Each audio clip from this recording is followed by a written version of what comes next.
할렐루야. 우리 옆에 분하고 인사합시다. 잘 오셨습니다. 우리 한 번 더 인사합시다. 당신을 위해 좋은 일이 시작되었습니다. 아멘. 제목을 한번 같이 읽습니다. 누르게도 흔들리지 않는 성도를 찾으시는 예수님. 누르게도 흔들리지 않는 성도를 찾으시는 예수님. 아멘. 오늘은 예수님의 행적 55번째 이야기입니다. 본문에 나오는 누룩, 흔하게 들을 수 있는 단어입니다. 누룩에 관한 성도들의 인식은 그리 좋지 않습니다. 왜냐하면 누룩에 관해 이야기를 하는 성경 구절들이 누룩에 관해 부정적으로 이야기를 하고 있기 때문입니다. 누룩이란 들어간 그 떡덩이를 부풀게 하는 발효력이 있습니다. 갈라디아서 5장 9절에 이런 것처럼 적은 누룩이 온 덩이에 퍼져 부풀게 하듯이 많은 것들이 작은 것들로 인해서 쉽게 변할 수 있으니 주의하라 하는 것입니다. 때로는 짧은 말 한마디가 그것을 듣는 사람들의 생각 전체를 바꿀 때가 있습니다.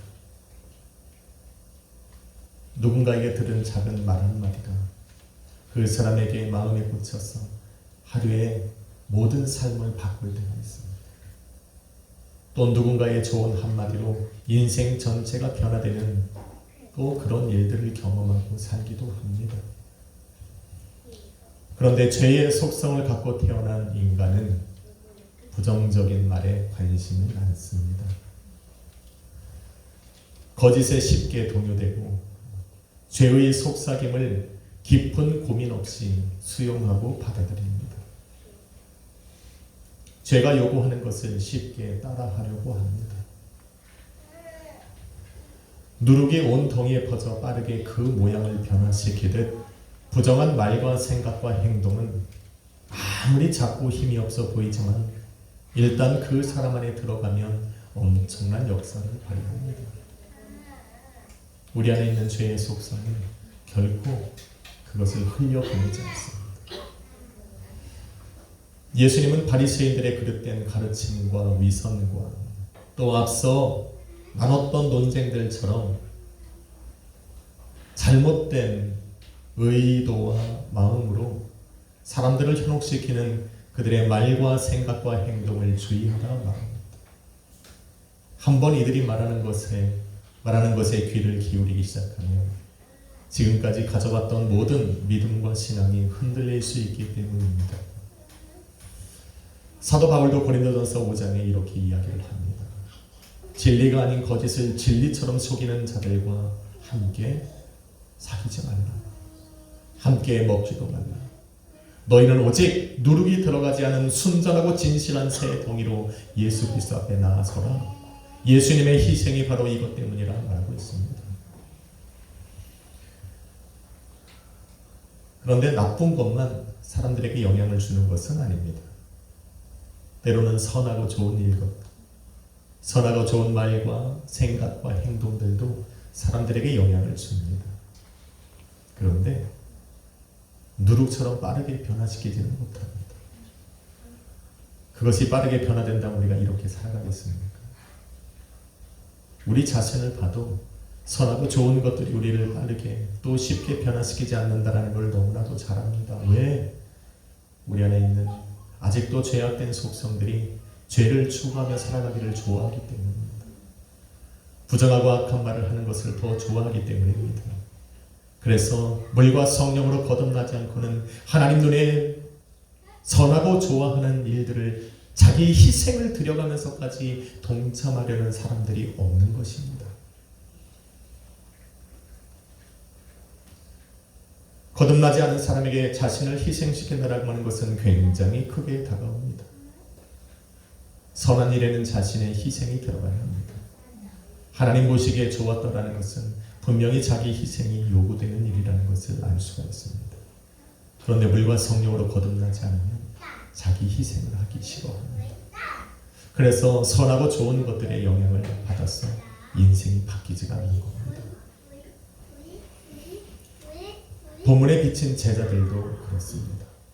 본문은 하늘로부터 오는 표적을 구한 바리새인들을 떠나서 강 건너편에 배를 타고 가는 중에 일어난 사건입니다. 14절에 보니 제자들이 떡 가져오기를 잊었음에 그 배에 떡 한 조각만 있더라 이야기입니다. 그 배에 떡 한 조각을 잊고 또 그들이 떡 가져오는 것을 잊어버렸다는 것을 이야기를 들어볼 때 지금 본문의 내용이 앞선 사건들과 연장선상에 있다는 것을 알 수가 있습니다. 앞서 일어난 사건들이라는 것은 어떤 겁니까? 떡 5개와 물고기 2마리로 5,000명을 먹이고 12광주리를 남긴 표적입니다. 떡 7개와 작은 생선 2마리로 4,000명을 먹이고 7광주리를 남긴 표적을 말하는 겁니다. 하늘로부터 오는 표적을 구한 바리새인들과 이적에 관해 논쟁했던 바로 그 사건을 이야기하고 있는 겁니다.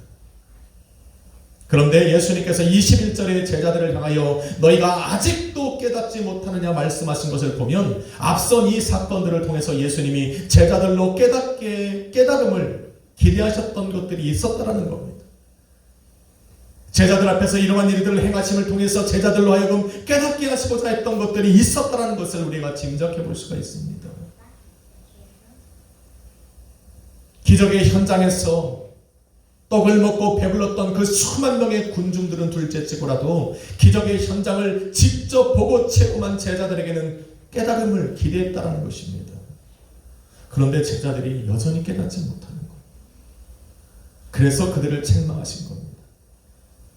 본문 17절로 18절에 이르시길 너희가 아직도 알지 못하느냐, 아직도 깨닫지 못하느냐, 너희 마음이 이렇게 둔하냐, 너희는 눈이 있어도 보지 못하고 귀가 있어도 듣지 못하느냐, 기억하지 못하느냐라고 책망을 합니다. 예수님께서 제자들로 하여금 깨닫기를 원하셨던 일들은 무엇입니까? 예수님께서 제자들 앞에서 행하셨던 그 표적들을 통해서 제자들이 알기를 원하셨던 것은 무엇입니까? 보리떡 5개와 물고기 2마리로 5,000명을 먹이신 그 표적을 통하여서는 광야의 주인이 예수 그리스도 당신이라는 것을 깨닫게 하시기 원합니다. 할렐루야. 아멘. 광야는 어떤 곳입니까? 하나님을 만나는 곳입니다. 하나님의 음성을 들었던 곳입니다.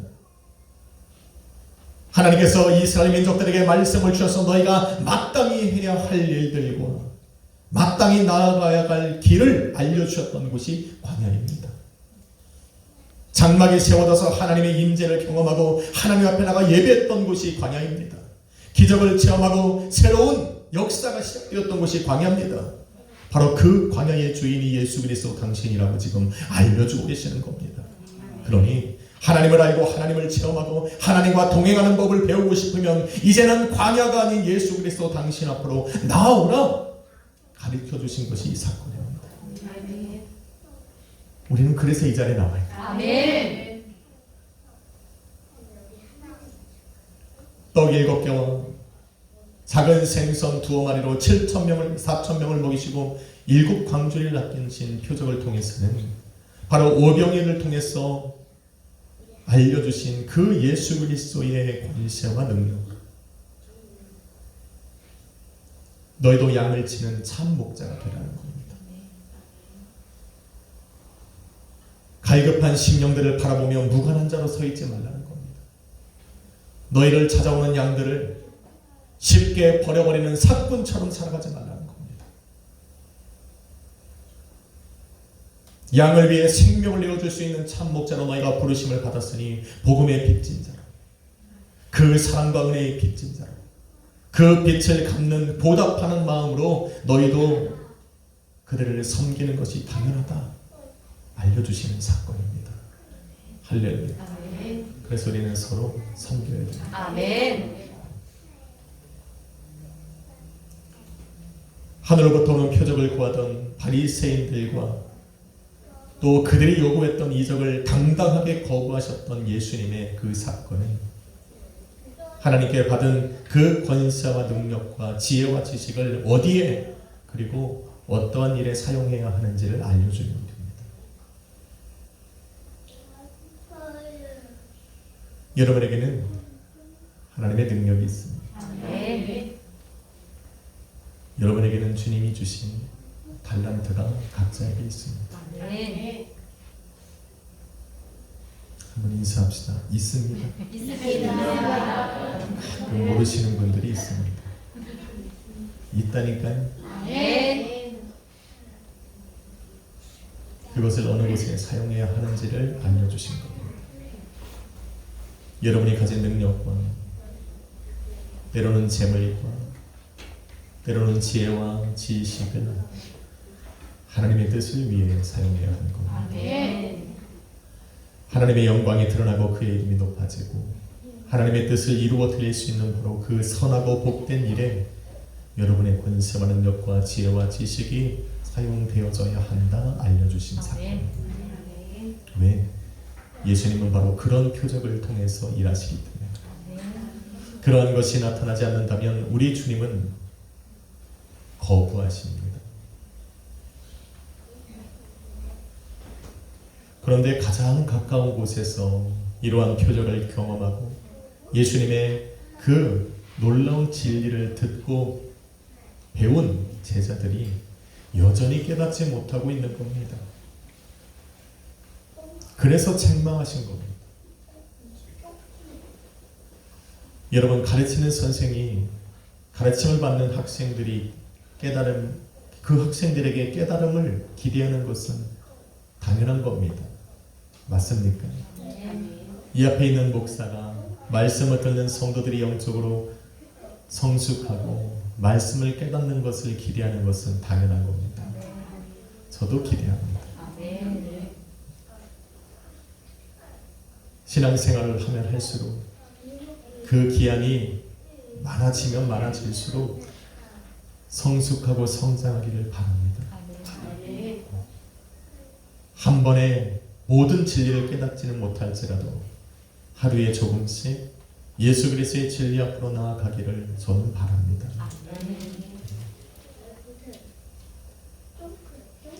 자녀들이 자라서 더 넓은 세상에서 더 많은 것들을 깨닫기를 원하는 것은 부모의 마음입니다. 저와 여러분을 자녀라 부르신 주님도 저와 여러분을 부르신 바로 그날부터 깨닫기를 원하는 것들이 있습니다. 바로 하늘의 영적인 진리입니다. 보이지 아니하시는 하나님의 세계요, 하나님의 권세와 능력이요, 또 말씀하신 그 하나님의 나라의 진리의 복음들을 깨닫기를 원하시는 겁니다. 깨달아야 됩니다. 아멘. 그냥 멍하니 있다 가면 깨달음이 없어요. 성경은 이러한 진리를 깨달은 사람들을 향하여 지혜의 장성한 자들이라는 말을 합니다. 그리스도의 장성한 분량에 이른 온전한 사람이요, 단단한 식물을 먹을 수 있는 장성한 사람이요, 연단을 받아 선과 악을 분별할 수 있는 자들이라 이야기를 합니다. 우리는 이런 사람이 되어야 됩니다. 우리는 이런 사람이 되어야 됩니다. 그런데 그 깨달음이란 그 사람이 서 있는 위치에서 바라보고 또 보고 듣는 만큼만 깨닫습니다. 여러분은 어디에 서 계십니까?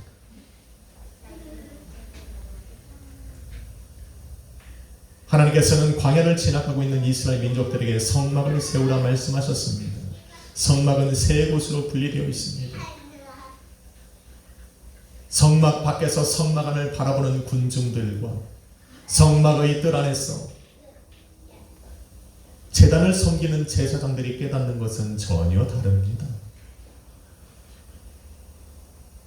그런데 성막의 뜰에서 제단을 섬기는 제사장들과 이제는 휘장 안에 있는 지성소 안으로 들어가서 여호와 하나님의 임재를 경험하고 그의 말씀을 듣고 그 하나님의 영광을 체험한 대제사장들과는 깨닫는 것이 또 다릅니다.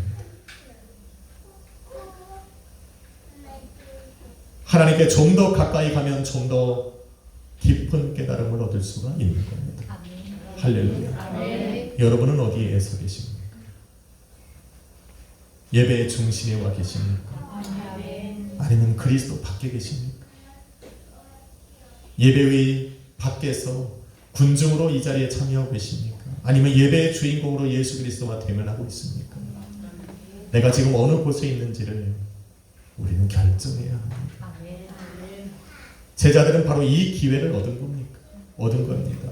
예수님과 가장 가까운 곳에 들어가서 예수 그리스도와 만날 수 있는, 경험하고 듣고 체험할 수 있는 기회를 얻은 겁니다.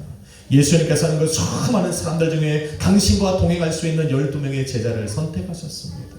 그리고는 그들과 함께 머무시면서 그들과 동고동락을 하셨습니다. 예수님과 가장 가까운 곳에서 말씀을 들었고, 가장 가까운 곳에서 기적을 체험했고, 가장 가까운 곳에서 하나님 나라의 비밀을 듣고 그 비밀에 담겨진 그 뜻을 예수님에게 직접 들었습니다. 3년 반이라고 하는 공생의 기간 중에 이미 3년이라고 하는 시간들을 예수님과 함께 지나면서 그들은 정말 깊은 진리를 깨달을 수 있는 기회를 얻었던 겁니다. 그런데 예수님의 기대에 미치지 못하고 있습니다. 여러분, 옛말에 서당께 3년이면 풍어를 읊는다는 말이 있습니다. 3년이 지나도록 예수님과 동행했던 그 제자들에게 우리 주님이 그래서 기대하는 것이 있었다는 겁니다. 그런데 깨닫지 못하고 있습니다. 3년 동안 지나면서 함께 먹고 자고 마시면서 예수님의 모든 일거수일투족을 통해 배웠다면 그들이 깨달을 것이라는 조금의 기대감이 우리 주님에게 있었다는 겁니다. 할렐루야. 아무리 그를 모르는 개들도 서당에서 글 읽는 소리를 3년 동안 매일 듣다 보면 흉내를 내더라고요. 그런데 3년이나 예수 그리스도와 함께 동행하면서 함께 생활했던 제자들은 흉내조차 내지 못하고 있어요. 예수님의 말과 생각과 행동이 무엇을 의미하는지를 전혀 깨닫지 못하고 있는 겁니다. 모든 것을 함께 해도 바라보는 곳이 다르면, 인생의 목적이 다르면, 다른 생각을 가지고 있으면 깨닫지 못하는 겁니다. 같은 생각을 갖고 같은 목표를 세우고 같은 곳을 향하여 함께 걸어가야만 깨달을 수가 있는 겁니다. 관심이 같아야 됩니다. 지금 제자들은 예수님과 함께 있지만 다른 생각을 하고 있습니다. 바라보고 함께 걸어가던 방향이 바뀌었습니다. 왜 바뀌었습니까? 바리새인들이 찾아와서 그릇된 가르침을 알려준 겁니다. 그들이 말하는 거짓을 진리로 받아들인 겁니다. 누룩처럼 찾아온 그들의 속삭임에 믿음이 흔들리기 시작한 겁니다. 예수님을 따라다니며 배워왔던 모든 진리가 흔들리기 시작한 겁니다. 그래서 예수님과 다른 곳을 바라보기 시작합니다. 예수님과 함께 있지만 다른 것에 목표를 세운 겁니다. 그래서 깨닫지 못하고 있습니다. 순복음 약속의 교회는 예수님과 같은 곳을 걸어가고 있습니다. 아멘.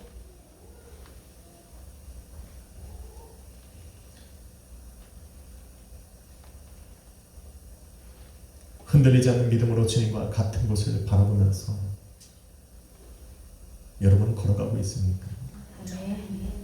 이 자리에 앉아있는 우리는 같은 생각과 마음으로 주님의 주신 그 비전을 품고 함께 걸어가고 있는 것 같습니다.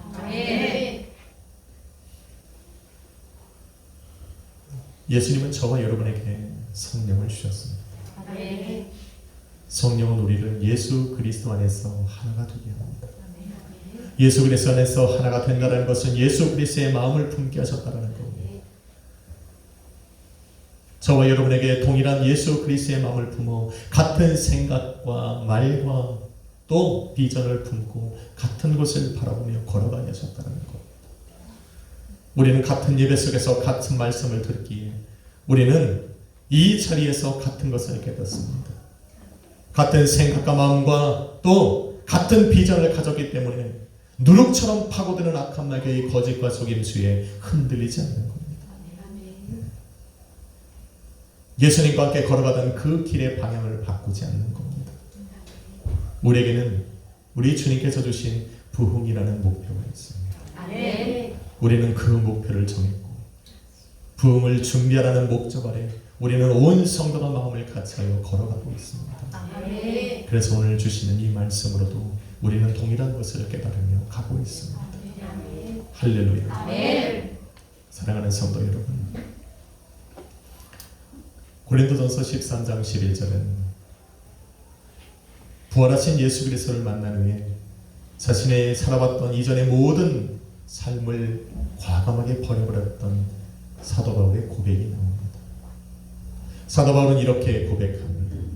내가 어렸을 때는 말하는 것이 어린아이와 같고 깨닫는 것이 어린아이와 같고 생각하는 것이 어린아이와 같았지만 장성한 사람이 되고 나서는 어린아이의 일을 다 버렸노라. 어린아이는 순수합니다. 좋은 말로 순수하지 조금 안 좋은 말로 하면 쉽게 넘어갑니다. 아직 주관이 서 있지 않기 때문에 작은 말에도 생각이 바뀝니다. 마음이 흔들립니다.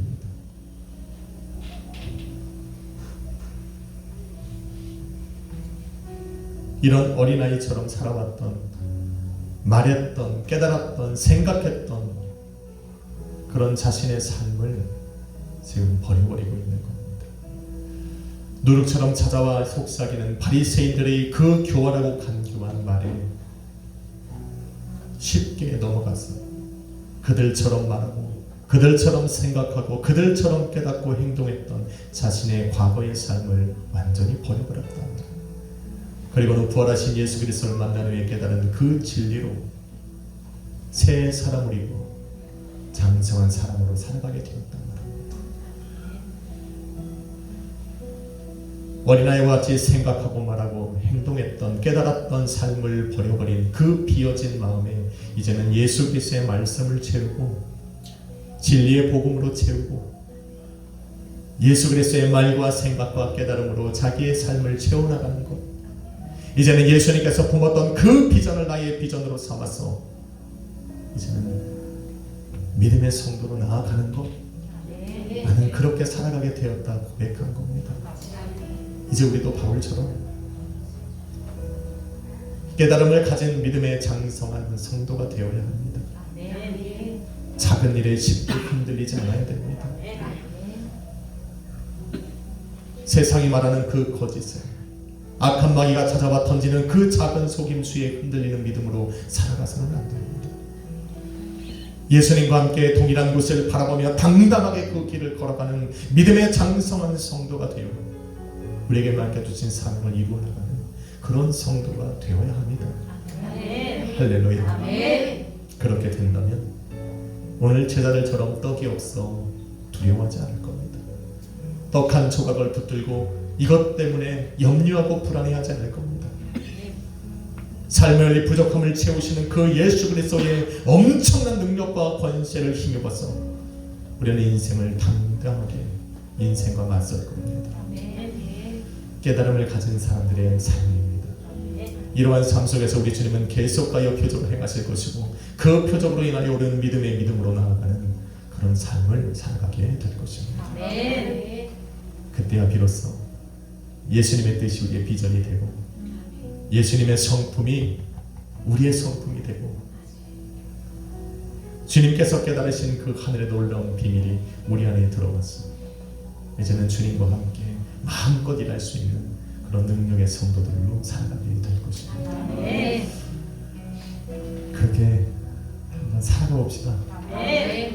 누르게도 흔들리지 않는 그런 성도가 돼서 주님 앞에 그런 성도로 발견되어지는 우리 악수의 교회 성도님들이 되시기를 주님의 이름으로 축원합니다. 기도하겠습니다. 거룩하신 아버지 하나님 감사합니다. 오늘도 말씀을 주셨기에 또 깨달을 수 있는 성령 하나님의 지혜를 주셨기에 그 비밀을 깨닫습니다. 오늘도 말씀 속에 진리를 깨달아 장성한 믿음의 성도들이 되게 하여 주옵소서. 작은 일에 흔들리고 시험되지 않는 성도들, 세상을 바라보며 우리 주님께서 주신 영적인 믿음이 흔들리지 않는 성도들, 이제는 예수님을 바라보며 예수님과 동일한 말과 생각과 깨달음으로 삶을 살아가는 성도들, 그런 성도들로 발견되어지게 하여 주옵소서. 오늘도 약속의 교회를 세워나갑니다. 우리에게 주신 부흥이라는 그 분명한 목적을 우리 앞에 두고 온 성도가 연합하여 함께 걸어가게 하여 주옵소서. 아멘. 우리의 모든 길을 인도하시는 예수 그리스도의 이름으로 기도했습니다. 오늘 말씀과 조금 같은 찬양이 하나 있습니다. 오늘도 우리는 예수 그리스도와 함께 생각하고 말하기를 원합니다. 예수 그리스도의 마음을 품고 그리스도와 함께 길을 걸어가기를 원합니다.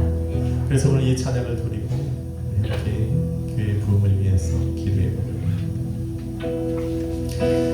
이 세상을 살아가는 동안에 나의 힘을 의지할 수 없으니 기도하고 낙심하지 말 것은 주께서 참 소망이 되시리라. 주의 길을 걸어가는 동안에 세상의 것 의지할 수 없으니 반성하고 낙심하지 말 것은 주께서 참 기쁨이 되시리라. 하나님의 꿈이 나의 비전이 되고 예수님의 성품이 나의 인격이 되고 성령님의 권능이 나의 능력이 되길 원하고 바라고 기도합니다. 이제 갑시다. 주의 길을 걸어가는 동안에 주의 길을 걸어가는 동안에 세상의 것 의지할 수 없으니 반성하고 낙심하지 말 것을 주께서 참 기쁨이 되시리라. 하나님의 꿈이 나의 비전이 되고 예수님의 성품이 나의 인격이 되고 성령님의 권능이 나의 능력이 되길 원하고 바라고 하나님의 꿈이 나의 비전이 되고 하나님의 꿈이 나의 비전이 되고 예수님의 성품이 나의 인격이 되고 성령님의 권능이 나의 능력이 되길 원하고. 여러분 이 시간에 한번 기도합시다. 주여 우리가 주님 주신 진리를 깨달음으로 이 시간에 우리에게 주신 그 부흥을 함께 바라보며 걸어가기를 원합니다. 이루어 주옵소서. 함께 준비하게 하여 주옵소서. 교회를 세우러 가시는 예수 그리스도의 능력을 믿고 한 주간도 담대히 살아가는 우리의 삶이 되게 하여 주옵소서. 주여 한번 부르고 합심으로 기도합시다.